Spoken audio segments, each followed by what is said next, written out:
We're Cazzy and Bradley, and we're currently driving our camper van from Colombia to Argentina. In this video, we enter Ecuador. We encounter some problems, as usual, but we get to see a lot of exciting sights. Hope you enjoy!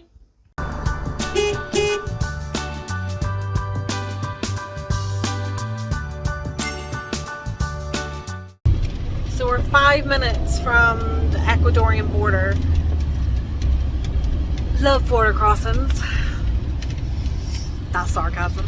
This one online, everything I've read so far, it ranges between 2 hours to 5 hours, so I really don't know what to expect. I feel like the paperwork is what they take their time on, but we'll see. This is the border. I hope we haven't driven past something. It's not very clear. There is no signage at this border. Oh, there's a place. I'll stop recording now. So it took us about just over an hour. We crossed that bridge at 2:30. It's now 4, so hour 15 minutes. That's pretty good. As soon as there's very unclear what the hell you're meant to do once you get in that building. Honestly, iOverlander is where you get the information, and thank you to everyone who's done that. Yeah, you come into this and it's like driving into an industrial estate. There's no signs. It's not like here's the immigration building. Like there's loads of different roads you can take. We saw a truck driver pointing this way, and we were like, okay, go that way. But we're in, and Helen's in, so let's just get going. She is, yeah.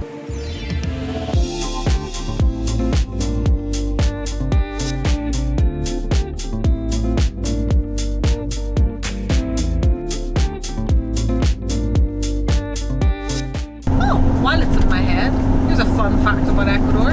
It is the largest producer or exporter of roses. Yeah, because I noticed that when we first came into Ecuador for the Galapagos, there was roses everywhere, and I love roses. And then yeah, all the rooms had roses. So I was like, but yeah, so that's why. So there you go. Well, we are high up in the mountains, and we're heading to some hot springs, which are fed by a volcano. And there's also a volcano that we can't see right now. It's on the other side of the road. And it looks epic in the pictures. Brad was saying it's constantly white at the top because it's constantly got snow on it. Because it's so white.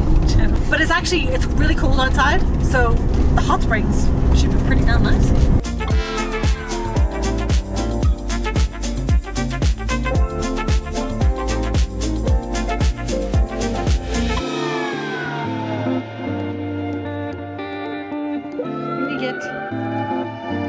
Hot.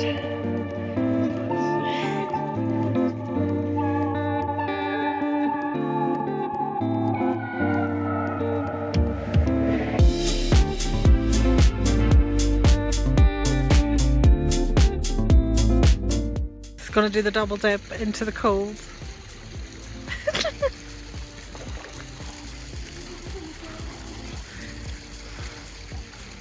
And into the warm.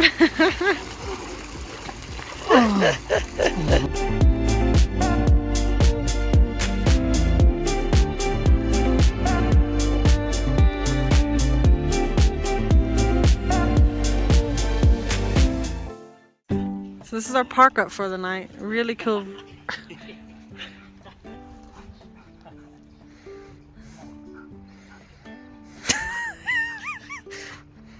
This is our park up for the night. It's a really cool place in the mountains. It's cold, and we've got a bunch of animals. But it seems to be like this is like come and stay in these cabins here. We didn't realise that's what it was, but we're the only people actually camping here. But it's good. It includes breakfast, and it's $12 a night each. But look at the bunnies. Hi, bunnies. What's up, bunnies? Look at you guys. They're so cute. We have guinea pigs. I see them. Oh no, they're... Are they? Oh, these are guinea pigs. Guinea pigs over here. Hello, little baby guinea pigs. I would be scared if I were you. Hello. Look how tiny you are. And of course... I don't really want to go into what is the goat doing. Look how awkward goats are. Just so awkward. He was up on the roof a second ago. Look. Hi. He's a proper Oh my big gosh. goat, isn't he? He's gonna jump. Are you not gonna jump up? Because you'll freak me out. Look at you. And then look at these guys. Hi. Can you pet? What are they, llamas or alpacas? I think he said llamas. Can you pet llamas? I wouldn't. Look at they all moving their head at the same time. Wow, I've never had a donkey be that friendly. Wow. Freak out. Hi. And there's goats around this corner. He's herding us towards the goats, Kaz. He knows what he's doing. He's nudging me. He's nudging me. Kaz. He wants a treat. So, haven't really updated you. We got to this really cool lodge where they let campers stay, and we actually decided to stay another night because the Wi-Fi was so good to catch up on work, and also it's just really beautiful here. It's up in the mountains, it's cold. But then this morning we decided to leave. We tried to start the van, and basically like there was clearly something wrong with the engine. There was white smoke and oil coming out of the exhaust, so we couldn't go anywhere. And that was on a Sunday, and we couldn't get anyone to come out on Sunday because everything was closed. But then the guys here are really, really helpful. They speak both English and Spanish, so they rang up someone, and he came out and he was like, look, you can't drive on it. But he wasn't a diesel mechanic. Anyway, cut a long story short, then we waited today to kind of get someone. It kind of took all day, but we've got someone who's actually arranged a tow. So someone's coming to pick up the van tomorrow and tow it into Quito, because there's just not a lot where we are right now, because we're outside Quito, about 50 minutes outside Quito. And yeah, and we're going to tow it there and see what it is. It's clearly an engine problem, it's an oil problem. But the guy seems like, he says he's got the parts, he thinks he can fix it. They do Peugeot parts in this part of the world, so at least that's something. But yeah, I'll update you tomorrow on how it goes, but we just kind of used the extra 4 days. We've been here 4 days, so the extra 2 days to just work, so that's why I haven't really vlogged. But I thought I'd let you know what happened. It's Valentine's Day. Just waiting on the mechanic to come. In true Ecuadorian fashion, they're not on time. Nothing has ever run on time in this country. But yeah, so hopefully they turn up soon. Making a tradition of getting towed in every country.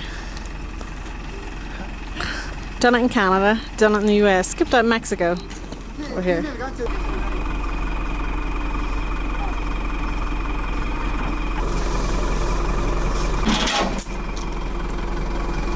He said we could sit in the back while he's towing it. I've never done that before. Bye, Hysteria Papagayo. This is not how I thought we'd be leaving. Yeah, I told them that they would not allow you to do this in the UK. This is really sketchy. Yep. Plus we're quite high up as well. I hope you accounted for any cables. Right, this is the worst bit here. And then it's smooth sailing. Oh my god. You know, this isn't what I have in mind for Valentine's Day. Still haven't got those roses, huh?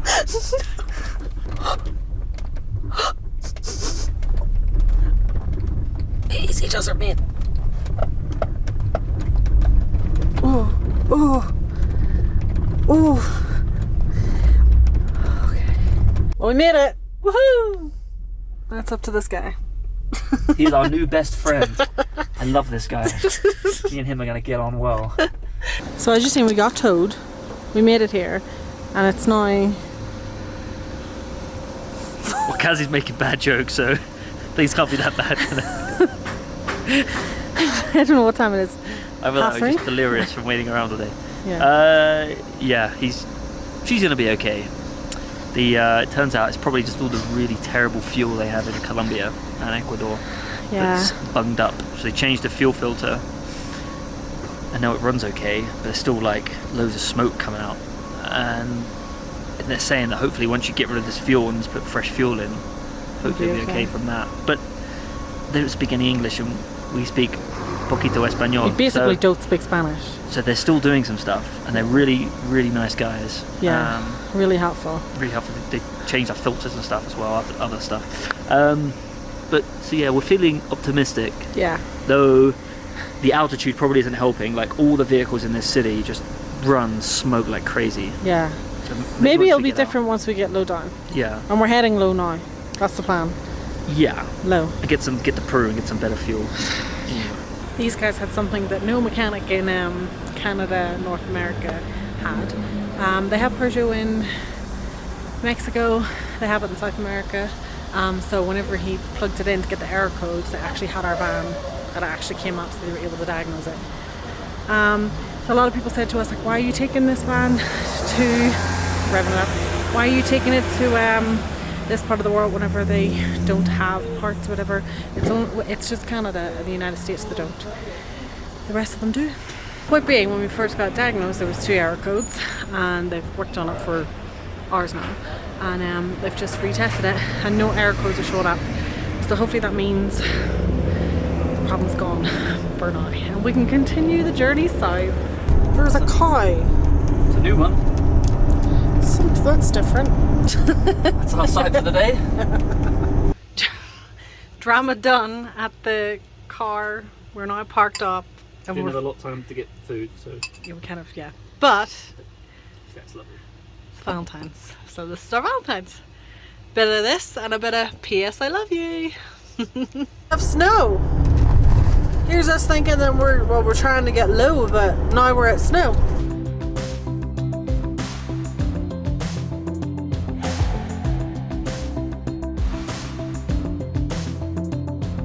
How high we are. This has got to be the highest we've probably ever been. We were just saying that initially we were like, well, we can't go into Bolivia because we don't want to go, you know, put Helen too high. And we've been higher, you know, than what La Paz is, which is the highest administrative capital in the world. We've already been higher than that with her. It wasn't intentional, but I feel like she could have done Bolivia. Look at that. I can walk through the clouds. Kind of really tempting. Just a pair of shorts there. Yep. Just you madman. It's freezing out there. It looks like we're driving into clouds. Oh my god, it's getting dark. And we're officially in the clouds. Should we test the temperature? Oh my god! That is freezing! It's so cold. That is like, oh, that is freezing! Alright, so talking about height, I finally got Google to search for, how can I pronounce it? Chimborazo? Probably, I put it on the screen, probably did that wrong. Anyway, wondering how high it was. It is the highest point in Ecuador. The mountain is over 6,000 meters. It is actually, we were up crazy high. The whole point of leaving Quito and taking this road, I actually chose this road because it was the quickest way to get to the coast. And we thought we would drop like a lot quicker. We've gone up 1,000 meters. 1,000 meters. And that's why it was ice cold up there. Ice cold. There you go. We were at the highest point in Ecuador. Oh yeah, so fun fact, Cazzy was saying there, the globe isn't a perfect sphere. It's actually being sort of compressed at each of the poles. And if you measure the distance from the very centre of the Earth to the top of that volcano back there, it's actually that distance is further than from the centre to Everest. So it's actually 2,000 meters higher than Everest. And if you're at the top of that, you say you're the closest to the sun. You're at the closest point to the sun. Yeah. Crazy. Join us next time where we continue the journey south and enter Peru.